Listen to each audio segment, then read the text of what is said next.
경주 불국사 대웅전을 마주하고는 그 오른편에 국보 20호 화려한 다보탑이 있고, 왼쪽에는 국보 21호 단순미를 자랑하는 석가탑이 있습니다. 여러분은 이 두 탑 중에 어느 탑이 더 아름답습니까? 미학적으로 어느 탑이 더 세련되다고 생각하십니까? 흔히 다보탑은 섬세하고 여성력이요, 석가탑은 웅장한 아름다움은 남성미를 드러내는 작품이라고 평가합니다. 다보탑이 그리스 코린토 양식이나 로코코 건축에 비교한다면 석가탑은 그리스 도리아 양식이나 바로크 건축과 비슷하다고 하겠습니다. 탑의 재료가 석재가 쓰여지기 전에 목재가 사용됐는데, 다보탑은 바로 그 목재탑의 흔적입니다. 사실 석재 그 재료를 가지고 그렇게 화려하고 장식이 많은 다보탑을 제작하기가 어렵습니다. 이제 나무를 가지고 사용하던 탑 재료가 석재로 바뀌는 와중에 그때 다보탑이 만들어진 것입니다. 여러분, 개인에 따라 다르겠지만 미학적 기준에서 보면 석가탑이 훨씬 세련된 단순미를 드러냅니다. 언젠가 세계 건축가와 역사학자들이 모여서 이제까지 지어진 지상의 건축물 중에 가장 아름다운 건축은 무엇일까 논의하고 의견을 발표한 적이 있습니다. 그때 단연 세계 최고의 건축으로 선정된 건물이 이집트의 피라밋이었습니다. 여러분, 사실 피라밋은 분묘 건축, 무덤입니다. 피라밋의 단순미, 여기에 많은 건축가들이 미의 최고 가치를 부여했습니다. 여러분, 단순미는 단지 예술에서뿐만 아니라 우리 신앙생활에서도 중요합니다. 모범적인 신앙생활을 하려면 우선 일단 바른 우선순위를 설정해야 합니다. 복잡하게 생활하면서 여러분, 우리의 영성을 바로 세울 수 없습니다. 오늘 성경은 식사 준비에 분주해서 마음까지 번잡해진 마르다와 오직 말씀에 주안점을 두고 말씀만을 경청한 마리아의 단순성을 대조합니다.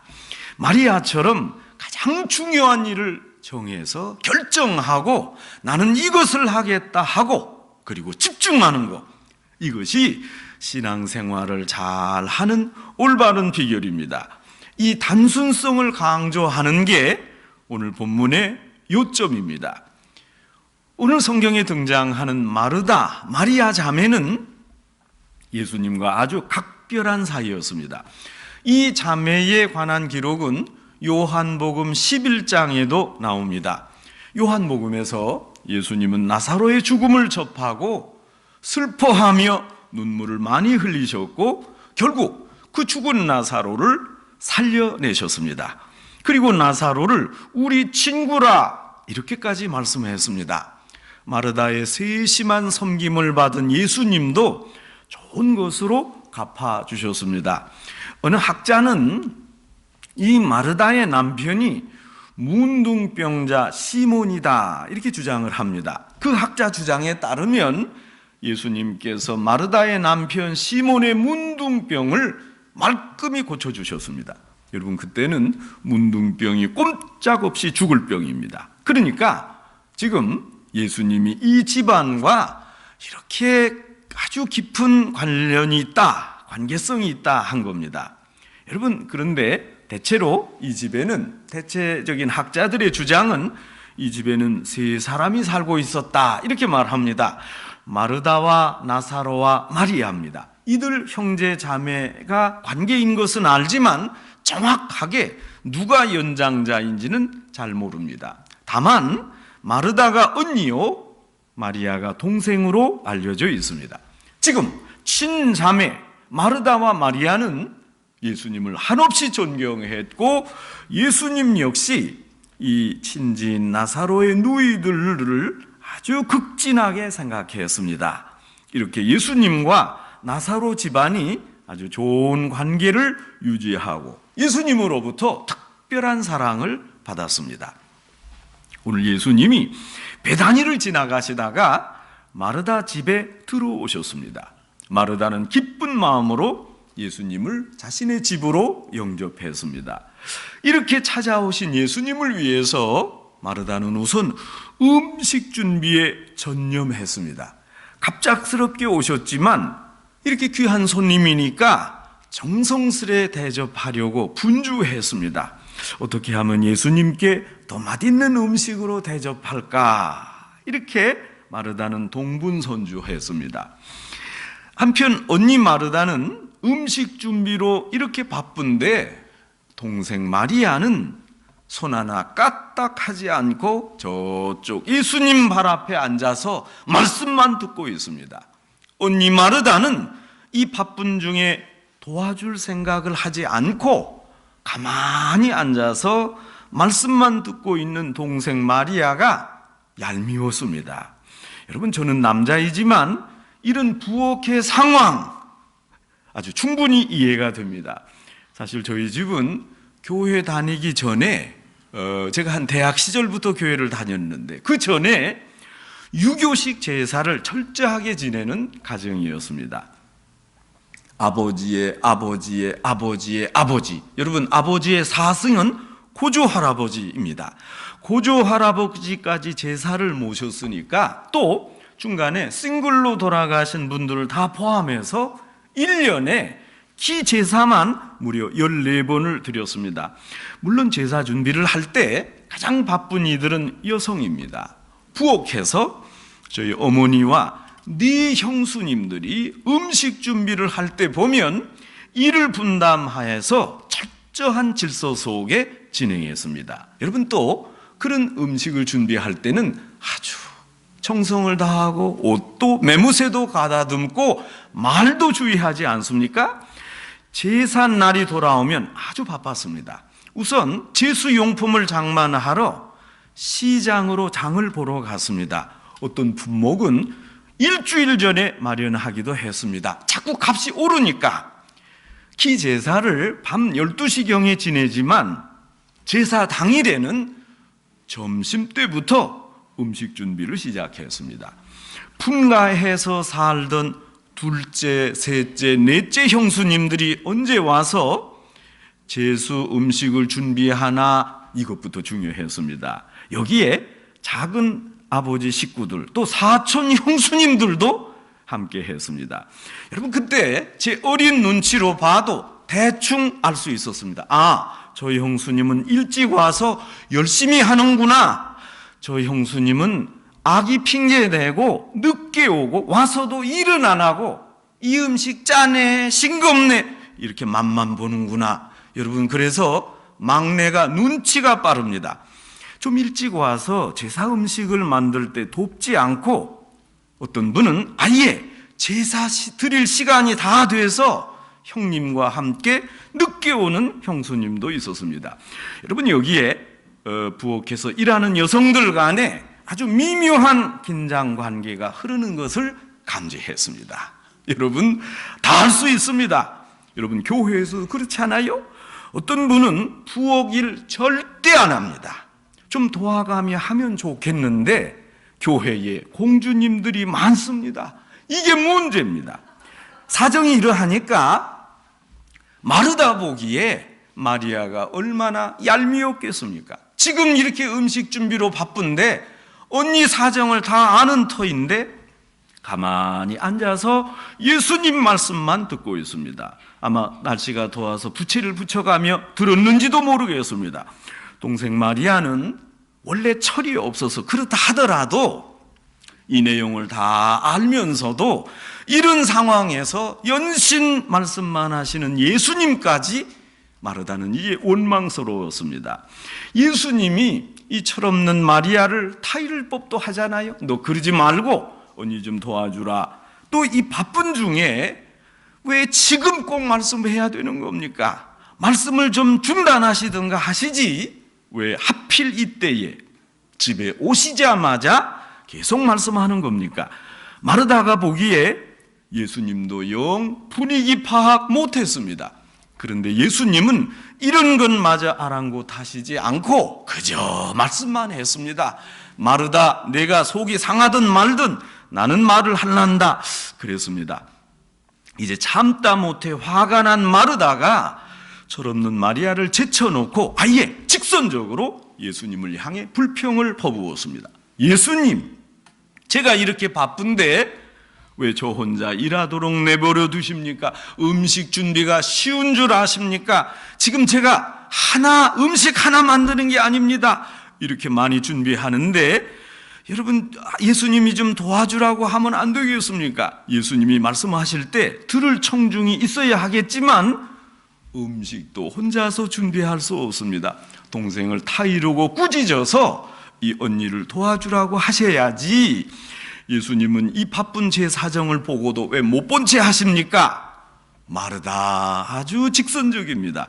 예수님 대접한다고 성의를 다했던 마르다가 이제는 도를 넘어서 예수님 야단치고 있습니다. 예수님이 이렇게 야단을 맞고 대접받으시는 음식이 제대로 넘어가겠습니까? 이게 맞는 예법입니까? 여러분, 만일 제가 마르다였다면 저는 예수님께 이렇게 물었을 것입니다. 예수님, 이렇게 저희 집에 귀한 발걸음을 하셨는데 음식 먼저 먹을까요? 말씀 먼저 들을까요? 예수님이 결정해 주세요. 일단 제가 미리 음식을 준비했으니까 이게 식으면 맛이 없으니 먼저 함께 식사하고 나중에 동생과 제가 같이 말씀을 들으면 안 되겠습니까? 이 순서에 예수님 동의하시면 예수님이 마리아더러 지금 저를 도와주라고 말씀하시고 다 식사 드신 후에 저희 둘이 같이 예수님 말씀을 들으면 좋지 않겠습니까? 저는 그렇게 말하겠습니다. 그런데 마르다는 이렇게 자상하게 예수님께 설명드리지 않고 화가 나서 자기 주장만 강하게 펼쳤습니다. 자, 어쨌거나 지금 마르다는 이리 뛰고 저리 뛰고 열심히 음식을 준비하는데 예수님 발 앞에 가만히 앉아서 말씀만 듣는 이 철없는 마리아의 행동, 여러분 어떻게 생각하십니까? 언니 마르다 말이 맞잖아요. 그런데 이에 대한 예수님의 반응은 전혀 뜻밖이었습니다. 예수님이 말씀하십니다. 마르다야, 너는 음식 준비함으로 염려하고 근심하나 내 동생 마리아가 이렇게 좋은 편을 택하였느니라. 예수님이 오히려 동생 마리아를 칭찬하고 언니 마르다를 꾸중하는 듯합니다. 여러분, 상식적으로 도저히 이해가 되지 않는 예수님 말씀입니다. 그런데 사실 여러분, 오늘 말씀을 이해하려면 성경을 좀 더 큰 관점에서 살펴봐야 합니다. 오늘 본문이 나오기 전에 도대체 무슨 일이 있었습니까? 25절에 보면 한 율법사가 예수님을 시험하기 위해서 질문을 했습니다. 선생님이요, 내가 어떻게 하여야 영생을 얻겠습니까? 그래서 예수님이 두 가지 말씀을 하십니다. 첫째, 마음과 뜻과 목숨을 다하여 하나님을 사랑하라. 둘째, 이웃을 내 몸과 같이 사랑하라. 하나님과 이웃을 사랑할 때 내가 영생을 얻을 수 있다, 이렇게 말씀하셨습니다. 그리고 예수님은 아주 친절하게 사마리아 사람의 비유를 들면서 이웃 사랑하는 방법을 구체적으로 설명합니다. 이 선한 사마리아 사람과 같이 너도 내 이웃을 사랑하라. 그리고 오늘 본문의 말씀의 핵심이 하나님 사랑에 대한 구체적인 방법입니다. 이런 마음으로 하나님을 사랑하라. 내 마음과 목숨과 힘과 뜻을 다하여 하나님을 사랑하려면 결국 이 마리아처럼 행동하라는 겁니다. 이것이 하나님을 사랑하는 방법입니다. 예수님이 주시는 적용입니다. 이렇게 하라. 그런데 사실 이것도 이해가 잘 안 됩니다. 마음을 다하고 목숨을 다하고 힘과 뜻을 다해서 하나님을 사랑해야 됩니다. 그러면 지금 예수님을 지극정성으로 모시려는 마르다는 하나님 바르게 사랑하지 않는다는 겁니까? 우리는 보통 하나님의 일을 열심히 하는 게 하나님을 사랑하는 길이라고 생각하기 쉽습니다. 여러분, 세상 일도 아니고 이것은 예수님께 음식을 직접 대접하는 거 아닙니까? 얼마나 귀한 일입니까? 여러분, 음식 만드는 거 너무 어렵고 시간이 많이 듭니다. 이것보다 더 큰 사랑의 표현이 어디 있습니까? 그러나 오늘 본문의 내용은 이와 다릅니다. 하나님을 사랑하기 위해서는 먼저 하나님을 갈망하고 하나님을 만나려는 마음이 있어야 합니다. 마리아와 같이 먼저 예수님 앞에 나와서 예수님 말씀을 듣고 주님과 교제하는 것이 더 중요하다는 것입니다. 예수님을 음식으로 대접하는 일도 중요하지만 예수님과 영적으로 같이 하며 깊은 교제를 나누는 마음 자세가 더 먼저라는 겁니다. 이게 바른 우선순위라는 겁니다. 하나님과의 교통, 예수님과의 교제가 우선이지 예수님께 음식 대접이 오히려 후차적이라는 것입니다. 예수님을 위한 일은 그 다음 문제입니다. 성도 여러분, 우리 교회에서 봉사할 때 어떻습니까? 우리 그러지 않습니까? 내가 일을 많이 하고 땀을 흘리고 시간을 들이고 애를 써야만 좋은 봉사가 아닙니다. 여러분, 내가 가진 달란트마다 다릅니다. 봉사마다 그 성향이 다릅니다.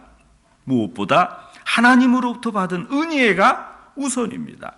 그런 충만한 은혜 속에서 하나님의 일을 감당해야 합니다. 기계적으로 성의 없이 하는 상투적인 일을 하나님이 기뻐하지 않습니다. 하나님을 만나고 하나님과 소통하는 교제가 더 근본적입니다. 제가 청년 시절 한국에서 이제 봉사할 때 저는 교회학교 교사를 했습니다. 여러분, 지금은 어떤지 모르지만 그때 당시 이 초등부 교사는 가장 찬밥입니다. 그때 저희가 가장 부러워했던 이들이 누구냐? 찬양대원입니다. 가만히 앉아서 찬양하고 1년의 예산이 찬양대가 교회 학교보다 더 많습니다. 그래서 어떤 선생님은 불만을 갖기도 했습니다. 우리는 뭐냐? 우리가 이렇게 일을 많이 하는데 우리는 어떻게 되는 거냐? 그런 얘기도 했습니다. 여러분, 그러나 우리가 가져야 할 것은 그 일에, 내가 이 어린아이 가르치는 이 일이 힘들고 어렵고 시간이 많이 걸린다, 여러분, 그것이 중요한 것이 아니고 내가 하나님과 얼마나 소통하는가, 내가 하나님께 얼마나 헌신됐는가, 그 마음가짐이 너무 더 중요합니다. 여러분, 그런 마음가짐 없이 백날 음식 준비하고 교회 학교 교사해야 아무 소용없습니다. 원망과 불평만 있을 뿐입니다. 여러분, 이것은 사회에서도 마찬가지 아닙니까? 제가 우연한 기회에 이것을 보았습니다. 한국 육군사관학교의 교과 과정 커리큘럼을 보면 이렇습니다. 우선 1학년, 2학년 때는 오직 나라에 대한 충성, 군인의 사명, 이런 정신교육에 집중합니다. 그리고 이 교육이 끝나면 그 후에 세부적인 기능 훈련을 합니다. 아주 구체적으로 통신이나 전차, 보병부대, 포병부대, 이런 기술적인, 보다 전문적인 부분을 배웁니다. 여러분, 이렇게 교육 과정을 편성한 데는 이유가 있습니다. 사실 전쟁이 나면 초급 장교는 전쟁 초기에 거의 70% 이상 죽게 됩니다. 왜? 맨 앞에 나가서 싸워야 할 책임이 이들에게 있기 때문입니다. 돌격 앞으로 하고 나갈 겁니다. 그런데 만약 정신교육이 제대로 되어 있지 않으면 전쟁을 어떻게 하는 겁니까?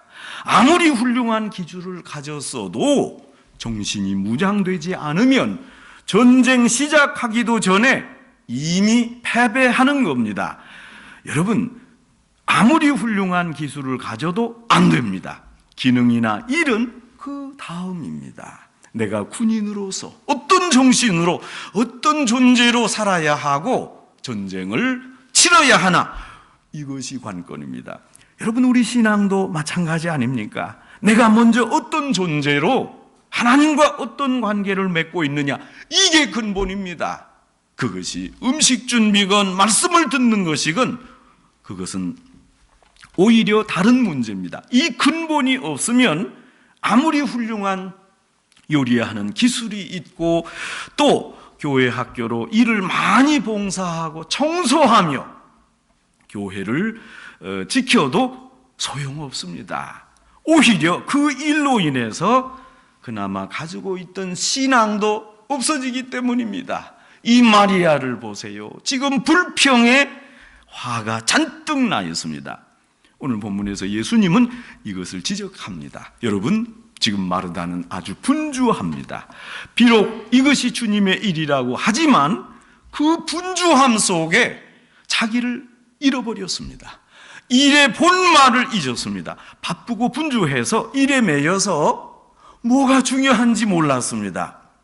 예수님도 잊어버리고 관계성도 잊었습니다. 예수님을 지금 야단치고 있습니다.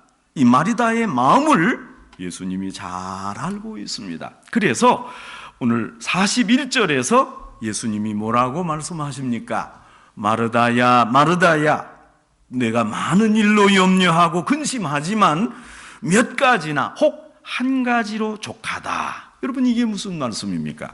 특별히 41절에 있는 염려하다 하는 말의 어원 의미는 지나친 욕심으로 인해서 어지럽게 분열된 심적 상태입니다. 하나님의 일을 많이 하고 있었지만 거기에는 수많은 근심과 걱정이 있었습니다. 그러니 그 마음에 평안과 기쁨이 없습니다. 자기 생각대로 자기 힘대로 일을 하면 한계에 부딪히게 마련입니다. 오히려 조금 가지고 있던 신앙마저 다 잃어버리게 됩니다. 제가 다른 공부를 하다가 신학을 하고 목사가 되려 할 때 제가 아는 많은 분들이 저를 말렸습니다. 아니, 그냥 그 분야 일을 하면 괜찮을 텐데 꼭 왜 목회 길을 가느냐? 목사가 되는 것만 꼭 하나님께 대한 헌신이냐? 목사 되면 정신적으로 육체적으로 얼마나 피곤한데 왜 굳이 그 일을 하려느냐? 이런 것이 주된 반대 내용이었습니다. 저는 신학대학원에 입학하기 전에 그 학교를 방문해서 교수님도 만나 뵙고 또 공부하고 있는 학생도 만났었고 목회하시는 목사님도 만나 보았습니다. 그때 만났던 공부하는 한 전도사님께 제가 물었습니다. 이렇게 목회하시면서 가장 어려운 점이 무엇입니까? 혹 경제적으로 어려워서 그것이 힘드십니까? 아니면 목회하는 중에 교인이 힘들게 하는 게 어렵습니까? 그랬더니 이분이 이런 말씀을 하셨습니다.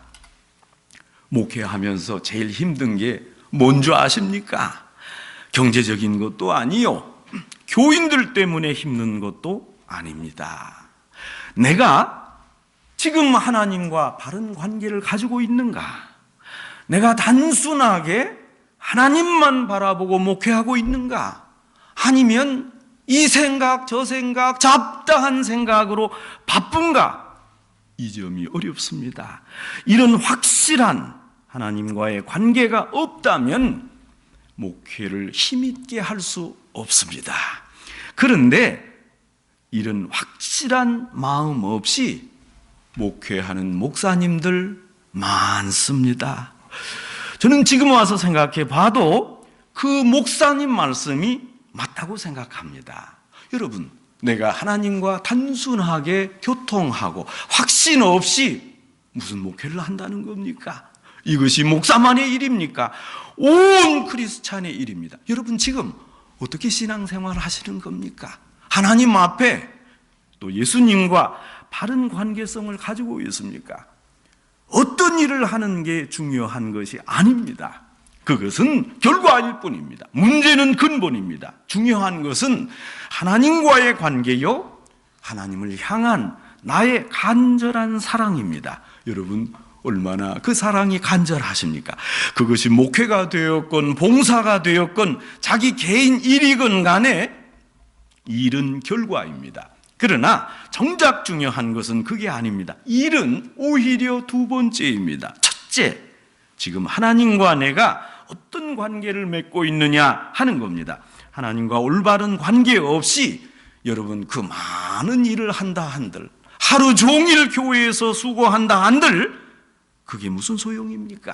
그 관계가 잘 유지되고 내 마음 가운데 주님이 계시다면 이제 구체적인 일은 주님이 만들어 주십니다. 여러분, 그런 마음가짐, 헌신이 중요합니다. 그러면 하나님이 구체적인 일을 주십니다. 요한복음 15장 5절에서 예수님은 나는 포도나무요 너희는 가지니 저가 내 안에 내가 저 안에 있으면 너희가 과실을 많이 맺는다 했습니다. 여러분, 가지가 해야 할 일은 포도나무에 잘 붙어 있는 겁니다. 긴결하게 붙어 있어야 됩니다. 포도나무에만 잘 붙어 있으면 열매는 저절로 맺히게 됩니다. 내 안에 그리스도가 있으면 성령님의 역사로 그리스도의 행동이 자연스럽게 흘러나올 겁니다. 내가 억지로 하는 일, 그것은 또 하고 싶어 하는 일, 성령님이 주도해서 하는 일, 이것은 근본적으로 다릅니다. 그냥 나는 하나님과 연합돼서 내 몸을 하나님께 맡기면 됩니다. 그러면 하나님이 나를 통해 하나님의 일을 해 나가십니다. 가톨릭 영성신학의 대가이고 살아있을 당시 성인으로 추대되었던 토마스 몰튼 신부님을 아실 겁니다. 이 신부님은 평범한 사람도 거룩한 삶을 살 수 있고 성화되면 누구나 성인이 될 수 있다고 주장합니다. 이분은 테레사 수녀같이 아주 특별한 사람들만 성인이 되는 게 아니라는 겁니다. 한 번은 어느 한 기자가 이분께 물었습니다. 신부님, 저처럼 죄 많고 극악무도한 사람도 거룩하고 완전한 삶을 살 수 있겠습니까? 또 그것이 가능하다면 어떻게 해야 하겠습니까?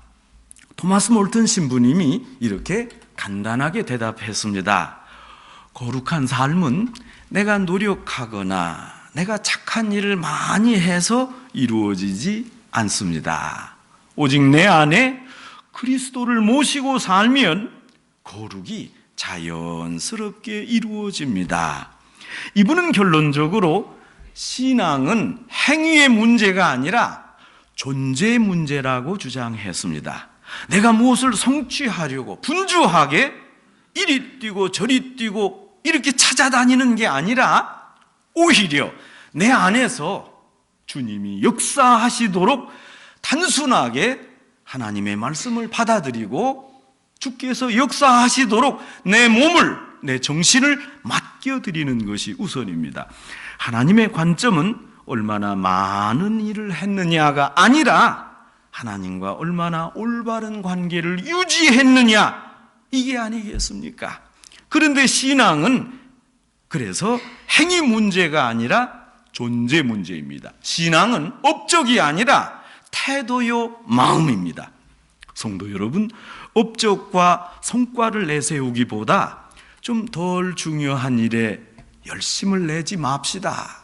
여러분, 중요한 일에 우리의 시간과 에너지를 투자해야 될 거 아니겠습니까? 결국 바른 우선순위를 세우지 못하고 일을 진행하지 못했던 이런 마르다의 우를 범하지 맙시다. 무엇보다 주님과의 관계를 가장 우선시하고 자신의 존재 문제에 관심을 기울이고 신앙생활의 가장 원초적인 공급원인 말씀에 전념했던 마리아처럼 우리 신앙생활 하십시다. 단순한 마음, 단순한 신앙을 가지고 예수님과의 관계성 속에서 차분하고 기쁘게 일하시는 성도 여러분 되시기를 주님의 이름으로 축원합니다.